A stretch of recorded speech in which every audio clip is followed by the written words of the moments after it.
If you hate your body and you've struggled with a bad body image, this episode is really going to help you. I'm a clinical psychologist who went through an eating disorder, and to be honest, body image is something I still have my days with.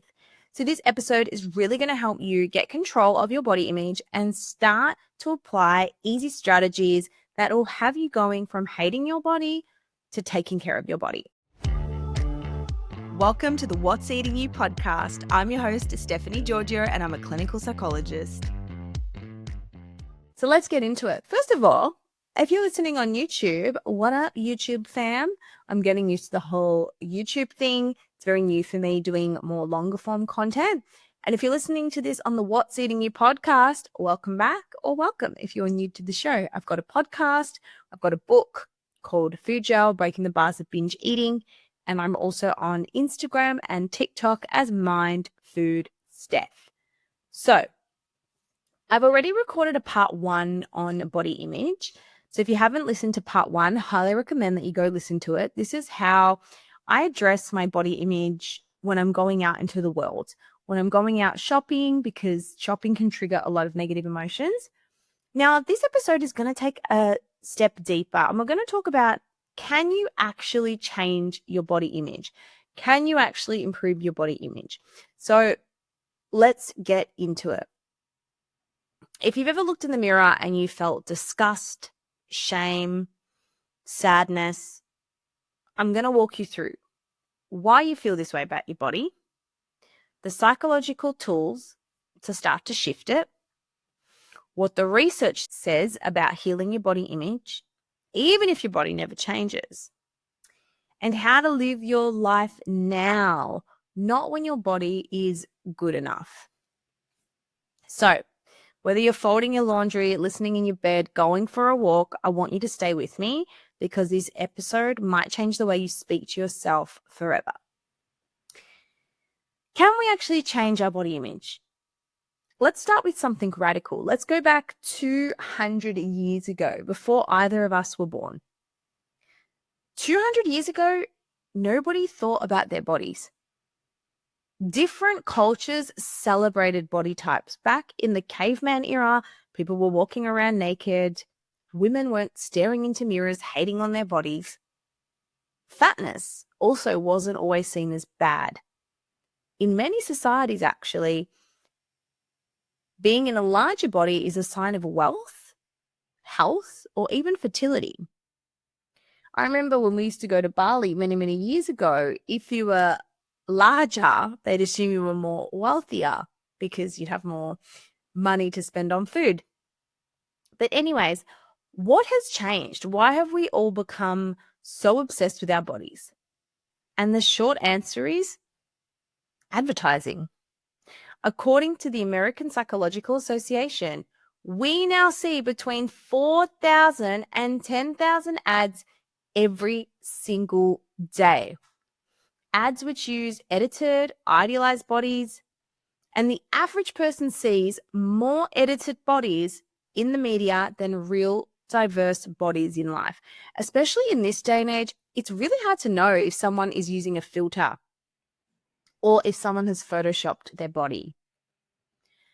Now, our brains are wired for pattern recognition. When we see the same body type over and over, thin, white, smooth-skinned, able-bodied, fit, our brain goes, oh, that's normal. That's what I'm supposed to look like. It doesn't mean we're shallow. It means the advertisement is working.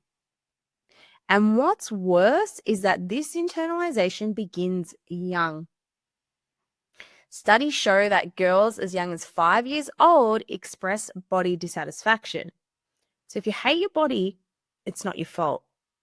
But it is your responsibility to unlearn it and work on it. And I'm going to go into how you actually do that. So part 1 is, what is your inner dialogue when it comes to your body? Let's talk about the way you speak to yourself. Now, I like to call this the critical, demanding part. The kind that says, you're disgusting, you're fat, you can't wear that, you've really let yourself go, You'll never be good enough. You'll never be happy until you lose weight. Now, this voice might have been someone else's voice. This could have been your mother's voice, your auntie. This could have been the voice you heard Tyra Banks saying on America's Next Top Model. And if you watch that show and you go back and watch the episodes, you'll really know why we're all messed up. Do you struggle with attention, remembering important details such as appointments or even replying to a text? Organisation and day-to-day life stuff such as cooking and cleaning? You are not alone. You may even find it harder than others to manage your emotions. Or do you feel sensitive to perceived rejection or criticism? These are just some of the symptoms we may see in someone who has attention deficit hyperactivity disorder. However, even if you don't have diagnosed ADHD, we live in a society where we all struggle at times with our executive functioning. Your executive functioning is the CEO of your brain. It's responsible for planning, remembering, processing information, motivation, attention, and getting started on tasks. There are limited spots in this amazing program, so don't wait to book in. Stay tuned for the release date, and I can't wait to have you be part of the community. So I want you to ask yourself, would you let someone speak to a friend or a child in the way that you speak to yourself? If not, why do you let it happen to yourself? I often say, if your body was a relationship, would it be healthy or would it be abusive? It's actually abusive. The way you speak to your body is abusive. And like I said, some of us grew up with real voices reinforcing these messages. Family members who said, should you be eating that? Aren't you meant to be on a diet? Maybe you should wear something a little bit more flattering. Or friends might have made comments about our size. When you're young and you hear this, what happens is it becomes internalized, meaning it becomes your voice and it gets reinforced. And soon you don't know any different. You just think it's your voice, but you're bullying yourself and you try to bully yourself into changing. You're fat. You need to change. You should work harder. You should be eating less. And guess what? Shame doesn't work. This is something psychology has known for a very long time now. Shame doesn't create lasting change. It just creates paralysis. We think, if I just hate my body enough, finally I'll be motivated to fix it. But research shows the opposite.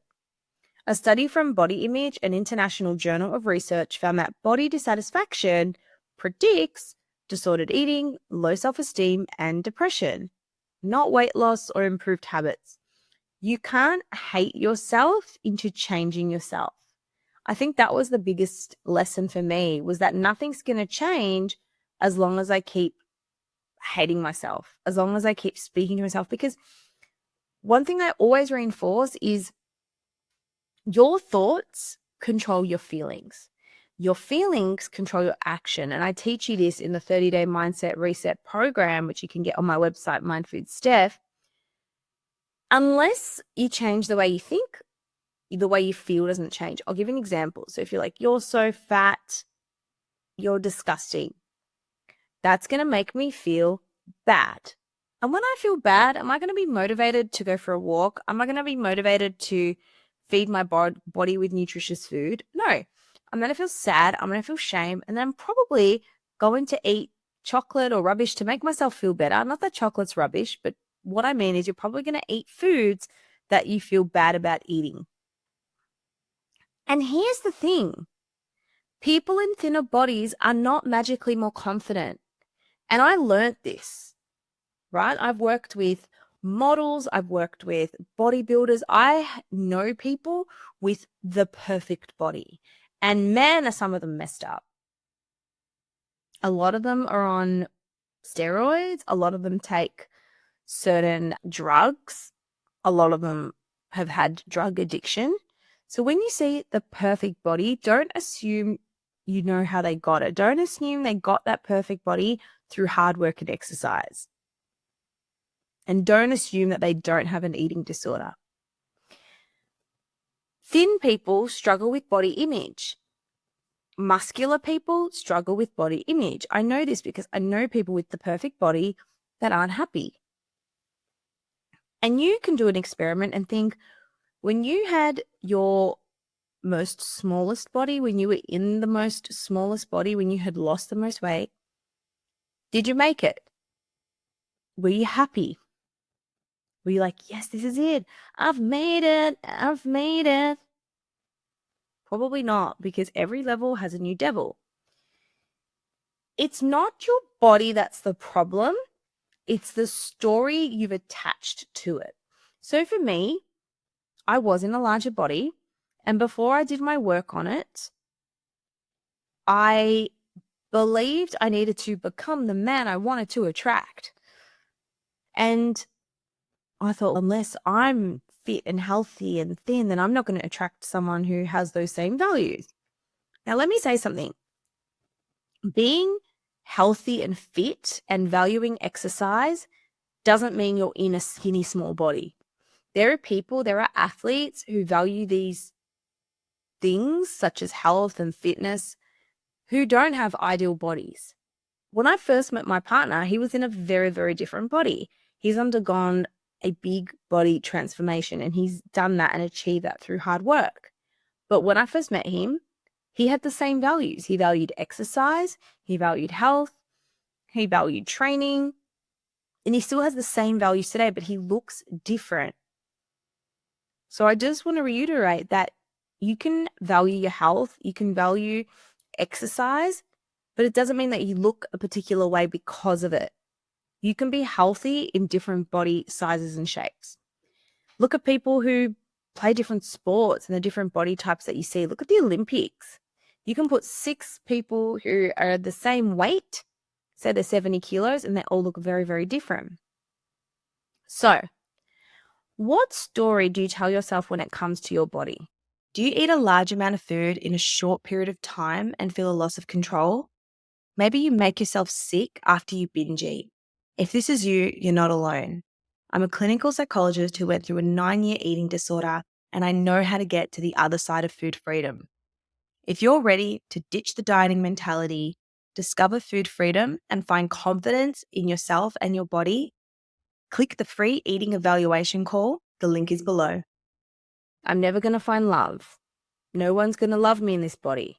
I have to change my body before anyone accepts me. So that's the first thing. If you want to improve your body image, you have to change the story you're telling yourself. So figure out what that story is. Mine was, if I don't lose weight, then no one will love me and I won't feel attractive. Now, when I changed that story, it became, I deserve love in the body that I have right now. And when I changed this story, guess what? I then changed with my actions. I started going on dates in my larger body. And guess what? I got dates. People were interested in me. I actually wasn't interested in them. So the point of the story is, people say to me, yeah, but I don't believe it. I don't believe it. You don't have to believe a belief to change it. You just have to engage in behavioral experiments. Now, what I mean by this is, yes, I would say, oh, you know what? I can find love in the body I'm in. Did I believe it? Maybe, maybe not. But I engaged in experiments. I went on dates, even though I was uncomfortable in the body I had, to prove the belief wrong. Because by going on dates, I realized that people were interested in me and it had nothing to do with my body. Just like you, are you only interested in people who have the body that you like? Are you only friends with your friends because of their body? Are you only dating people because of their body? The answer is no, Steph, don't be silly. Then why do you think people think that about you? Because they don't. It's actually a really shallow thing to think that, you know, people are so obsessed with your body and how you look means you think that they're obsessed with their body and how they look. The second thing is, once you start to change a story and then you start to go on behavioral experiments, You need to also go on behavioral experiments such as shopping, trying stuff on, wearing the clothes you would never wear at that body weight, shape, and size. So it might be wearing a crop in the gym. If you're someone whose goal is to wear a crop in the gym, stop waiting until you lose weight to do it. You have to do it in order to feel good and feel confident in order to then follow through with the behavior you want to do. Because when you put yourself out there, you're going to feel good. You're going to feel like, yay, go me. And it's going to surprise you. And that's going to make you feel good. Whereas if you never do the behavior, you're going to feel bad. And when you feel bad, then you're not going to do the things that take care of your body. The third thing is comparison. Comparison really is the thief of joy. And let's be real, we all compare. It's hard not to. We compare our bodies, we compare our finances, we compare our families. But comparison is a fast track to body hatred. Social media makes this 100 times worse. A meta-analysis from 2020 found that social media use is directly correlated with increased body dissatisfaction, especially in women. So this is why part of healing your body image is about curating your feed.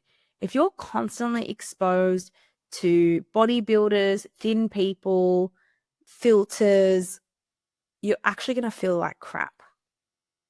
And remember, you are looking at a highlight reel. No one's going to be posting their worst photos up there. Unfollow people who make you feel unworthy. Follow people with diverse bodies, women who are curvy, who are older, who are scarred, who have had babies, who have recovered from an eating disorder. You want to expose yourself to the full range of what human bodies look like, just like we did 200 years ago. We need to reprogram our brain with visual diversity. This is how we dismantle the myth of the ideal body. Now, I also want to talk about the way you speak to yourself in a little bit more detail. Society has a lot of ideals that it holds up. And this ideal actually extends to fat phobia, which I want to talk about. So fat phobia happens when we have these ideas about fat people. Now, the word fat isn't even bad. We all talk about fat, fat, fat. But if you're giving the word fat a negative connotation, then yeah, that's not good. So the issue is people think fat people are lazy. Fat people don't do anything. They don't go after what they want.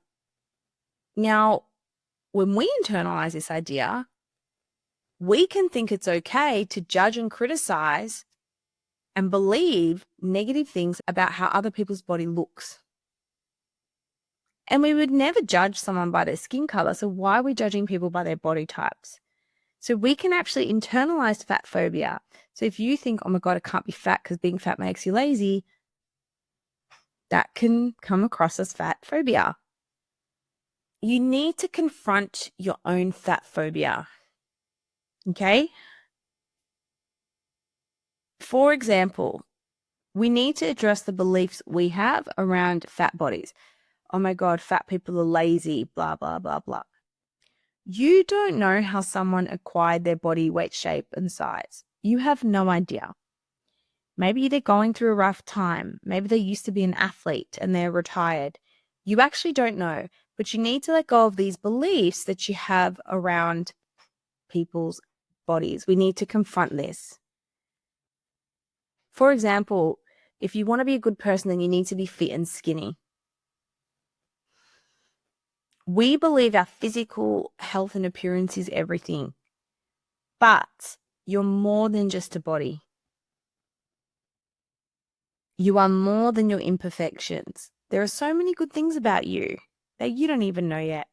And it breaks my heart when I work with these women that are so successful. They're such good mums. They've accomplished really cool things. They've overcome such adverse life experiences. And to just hear them focus on their body is really, really sad. because there are so many good things that make up who you are. And if you're watching this, if you're listening to this, I just want you to come up with 3 things about you that are good, that have nothing to do about your body. Maybe you're funny. Maybe you're a good listener. Maybe you're intelligent.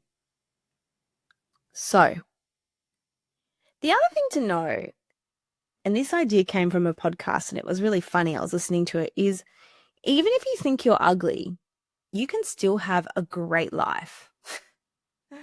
Now, I know that sounds funny, but think about actors. Think about actors who may not be very attractive, who may not have great bodies, but you love them. You love those actors.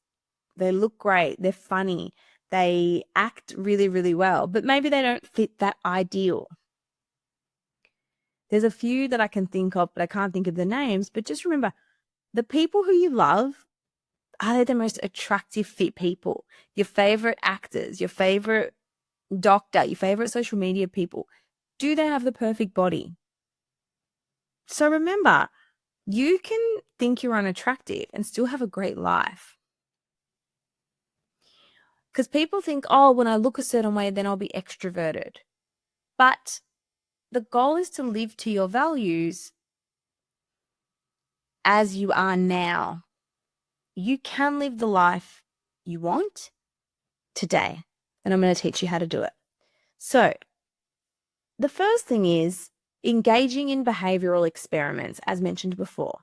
So psychologically, body image is often tied to distress, tolerance, and exposure, meaning the more you show up in your body, the more you learn to accept it and deal with discomfort. This is called systematic desensitization, which means basically putting yourself in uncomfortable situations over time, and the anxiety will reduce because you learn to condition yourself to the situation. So things such as, so for me, it was dating in my larger body, wearing the swimsuit. So I was on a call with another girl that was wanting to join my program the other day, and she was saying her friends were going camping this weekend, but she's like, I'm not going because I can't even be in a swimsuit in front of them. And I said, yeah, well, this is what we address in the program. We address body exposure. We teach you that you can go on this camping trip, but you don't have to be in a swimsuit. We can negotiate. It's like, oh, no, maybe next year, maybe next year. Here's the thing. If you don't address it now, it's always going to be next year. So stop delaying doing the thing you want to do, because next year you're just going to be older. You're probably going to be more insecure. So do it now. So, for example, you can start small. Wear the swimsuit at home. Just get used to wearing it. Go out in shorts and tolerate the discomfort. So one of the other ladies in my food freedom program, she was a bit nervous to wear a particular dress to work, and she even brought a change of clothes in case she wanted to change out of it. So you don't have to stay in the clothes forever. Wear it for an hour and then you can get changed. Sit with the urge to hide and remind yourself, no one's looking at me. No one cares. This feeling is not dangerous. Wear the short sleeve shirt. So for me, I would always put off buying clothes until I thought I had lost weight. But then I was just uncomfortable.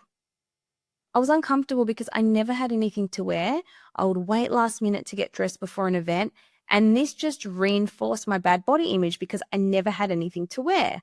And this is what I talk about in part 1. If you've got an event, plan something in advance. So for example, I've got this wedding coming up in Thailand and there's the hens night. And normally that would give me a lot of anxiety because I would think, oh my God, what am I going to wear?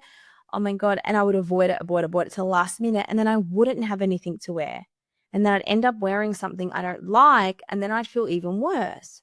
Whereas my new strategy is to go out and find something I feel comfortable in. So for example, the theme is dress in your goddess best. And I spoke to my friend, I'm like, it's a goddess theme. She's like, oh my gosh, I have this white skirt you can borrow. And I thought, great, I might get this white bodysuit and we'll pair it up. And I got the most awesome outfit. I can't wait to show you. I'll take photos. But the point is, I put effort in my current body I have, which I'm not 100% with. I have my days too, but I'm living in the body I'm in. So stop waiting. Get clothes that fit you. Get clothes that you're comfortable in. You deserve and you can dress well, style at any size. And I understand people in larger bodies, they do get discriminated against. It does exist. But even though the fear is real, the fear is not a current threat. It's an internalized shame. So you need to learn the difference as part of your healing journey. So, show up in the body you have. That's what I want to tell you today. When you allow yourself to be visible, then you can begin to tolerate the distress that comes up for you. You have to practice showing up for yourself, because then you learn you're more than a body. And remember, start small. For example, wearing the swimsuit at home, going swimming with your friends, putting a t-shirt on. Take those steps. This is called an exposure hierarchy, where we do different exposure and we go up the ladder. Now, the final thing I want to share is the mantras you say to yourself. You are a good person, even if you didn't work out today. And put these mantras on your phone. Make your screen on the background of your phone about these good sayings. I am worthy. I'm a good person, even if, I overate today, whatever it might be. Body image, it's not about your body. It's deeper than that. And here is the deepest truth of all. The truth about your body image struggles is really about fear of rejection, fear of being unlovable, fear of being seen, fear of not being enough. And it's easier to say, I hate my thighs, than I'm afraid I'll be alone forever. I'm afraid people won't love me unless I look a certain way. So if you struggle with body image, I want you to go a step deeper and ask yourself, what am I really afraid of?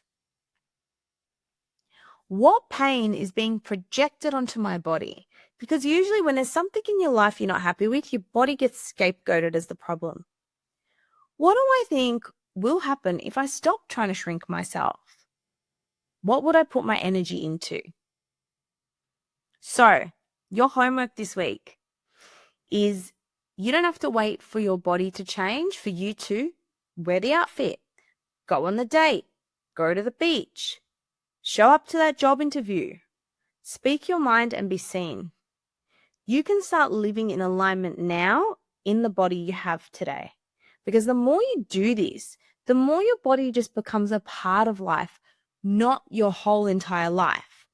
So, let's make this practical. Here are your challenges for this week. You can change your phone wallpaper to something body neutral. You can unfollow people on social media that cause you body shame. I want you to wear an outfit that feels good, not just flattering. You don't have to look a certain way all the time. Ask yourself, what am I really afraid of? Show up somewhere in your life, even when your body says you're not ready for this, and do it anyway. So for example, going on that camping trip with your friends. And if you need support, I want to invite you to Food Freedom. Food Freedom is a 12-week program where I take you through an intensive 4-pillar framework designed to help you overcome binge eating, purging, bad body image, and find peace and love with food in your body. If you found this helpful, please let me know in the comments.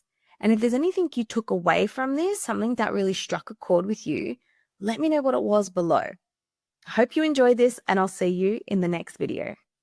Bye.